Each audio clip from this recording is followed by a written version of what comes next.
श्री स्वामी समर्थ. जय जय स्वामी समर्थ. चला तर मग आज आपला विषय आहे, जर तुमचं व्यवसाय चालत नसेल, व्यवसाय बसला असेल, तुम्हाला जास्त फायदा होण्यासाठी आज मी 3 असे सोपे उपाय सांगणार आहेत. हे तुम्ही करून पहा. तुमचा बिझनेस व्यवसाय चांगले चालण्यासाठी मदत होईल. बघा, जर तुमचा व्यवसाय कोणताही असो, छोटा असो किंवा मोठा असो, जर तुम्ही आता नवीन चालू केला असाल किंवा तुमचा जुना व्यवसाय असेल, तुमचे गाडा असेल किंवा तुम्ही घरगुती मेस चालवत असाल किंवा तुम्ही घरगुती व्यवसाय करत असाल किंवा तुम्ही दुकान घेऊन चालवत असाल की छोटी दुकान असेल, मोठी असेल, कोणतीही दुकान असेल, कोणताही व्यवसाय छोटा मोठा नसतो. ते छोटा असतो सुरुवातीला, पण तेच व्यवसाय आपलं खूप मोठा होतो आणि आपल्याला कुठंच्या कुठं नेऊन सोडत असतो. म्हणून कोणताही व्यवसाय आपला छोटा नसतो. आपले मेहनत करायची असते आणि मेहनत करून आपल्याला सक्सेस व्हायचं. आपल्याला आपल्या मेहनतीवरच सगळं अवलंबून असतं. जेवढी आपण मेहनत कराल, तेवढं प्रामाणिकपणे आपण कराल, तेवढं आपलं व्यवसाय म्हणा, बिझनेस म्हणा, ते चांगलं आपलं ग्रोथ होत जातं आणि आपल्या प्रगती होत जाते.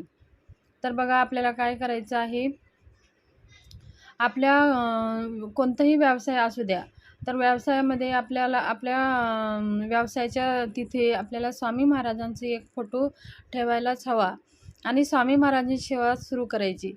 स्वामी महाराजांची सेवा म्हणजे काय, स्वामी महाराजांना रोज पंचोपचार पूजा करायची आणि श्री स्वामी समर्थ ह्या मंत्राचा जप करत राहायचा आणि 3 अध्याय श्री स्वामी समर्थाचे वाचायचे. आणि आपण व्यवसाय करत असाल तरी सारखं आपल्याला मनातल्या मनात श्री स्वामी समर्थ, श्री स्वामी समर्थ हा मंत्र जप करत राहायचा आहे. आणि हे एवढं जरी तुम्ही केलं तर अर्धे तर प्रश्न इथं सुटून जातात. अर्धा आपला व्यवसाय इथूनच चालू होऊन जातं. तर आपल्याला कोणतीही व्यवसायामध्ये अडथळे येत असेल तर स्वामी महाराजांचा फोटो आणि स्वामी महाराजांना विनंती करून सेवा सुरू करायला सुरुवात करा. दुसरं उपाय म्हणजे आपल्याला एक नारळ घ्यायचा आहे. तर नारळ पूर्ण सोलून घ्यायचं आहे आणि ते आपल्या उजव्या हातामध्ये ते नारळ घ्यायचं आहे आणि 1 माळ श्री कुबेर मंत्र म्हणायचा आहे आणि 1 माळ श्री महालक्ष्मी मंत्र म्हणायचा आहे. कुबेर मंत्र ओम कुबेराय नमः किंवा तुम्ही ओम श्रीम ह्रीम श्रीम ओम श्रीम ह्रीम श्रीम कमले कमलालय प्रसिद्ध श्री ह्रीम श्रीम महालक्ष्मी नमः ह्या महालक्ष्मीचा हा मंत्र आहे. कुबेर मंत्र ओम वैश्वनाय स्वाहा ओम श्रीम ओम ह्रीम श्रीम ह्रीम क्लीम श्रीम इत्तेश्वराय नमः हे कुबेर मंत्र आहे.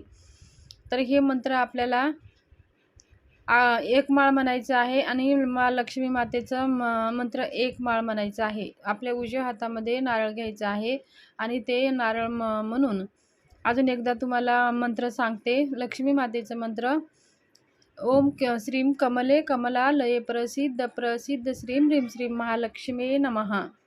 कुबेर मंत्र ओम वैश्वनाय स्वाहा ओम ह्रीम श्रीम ह्रीम क्लीम श्रीम इत्तेश्वराय नमः हे कुबेर मंत्र आहे. तर हे 1 माळ म्हणायचं आहे आणि तो नारळ एका लाल कपड्यामध्ये बांधायचा आहे आणि तो लाल कपडा आपल्या जे मुख्य व्यवसायाचा दरवाजा आहे असं वरती टांगून द्यायचा आहे आणि ते आपल्याला तसंच ठेवायचं आहे, ते काढायचं नाही. जशी जशी आपली प्रगती होत जाईल ते तुम्हाला अनुभव येतच जाईल.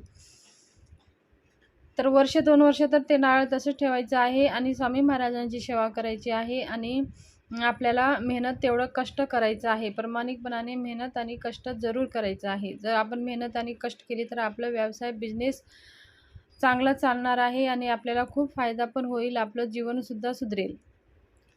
तिसरं उपाय म्हणजे आपल्याला व्यवसायामध्ये श्रीसूक्त आणि वल्गा सूक्ताचा पाठ नेहमी आवर्जून एकदा तरी करावा. समजा आपल्याला करायला वेळ नसेल, जमत नसेल, वाचता येत नसेल, तरी तुम्ही यूट्यूबला लावून जरी श्रवण केलं तरीही त्यांचे चांगले फायदे आपल्याला भेटतात. पण आपण जर बसून पाठ केलेले त्यांचे जास्त फायदे भेटतात, पण यूट्यूबला लावून श्रवण केले तरीही त्यांचे फायदे भेटतात. वल्गा सूक्त आणि श्रीसूक्त ही श्रीसूक्त लक्ष्मी मातेला प्रसन्न करण्यासाठी आहे. वल्गा सूक्त आपला व्यवसाय चालण्यासाठी.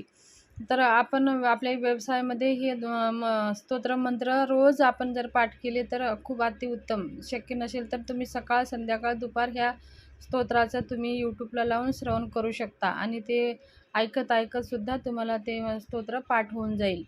तर हे आपल्या व्यवसायासाठी आणि आपल्या प्रगतीसाठी अत्यंत महत्त्वाचं स्तोत्र आणि व्यवसाय चांगले चालण्यासाठी वल्गासुक्त हे अत्यंत महत्त्वाचं स्तोत्र आहे. हे स्तोत्र तुमच्या व्यवसायामध्ये जरूर आवर्जून म्हणावा आणि मेहनत करायला विसरायचं नाही. प्रामाणिकपणे राहायचं, मेहनत करत राहायचं, स्वामी महाराजांची सेवा करा आणि कुणाचं खोटं बोलून कमवू नका. हे आपण आपला व्यवसाय कधीही चांगलं चालत नाही. तर ही छोटीशी माहिती शेअर करायची होती. माहिती कशी वाटली, आवडली असेल तर सबस्क्राईब जरूर करा, व्हिडिओ शेअर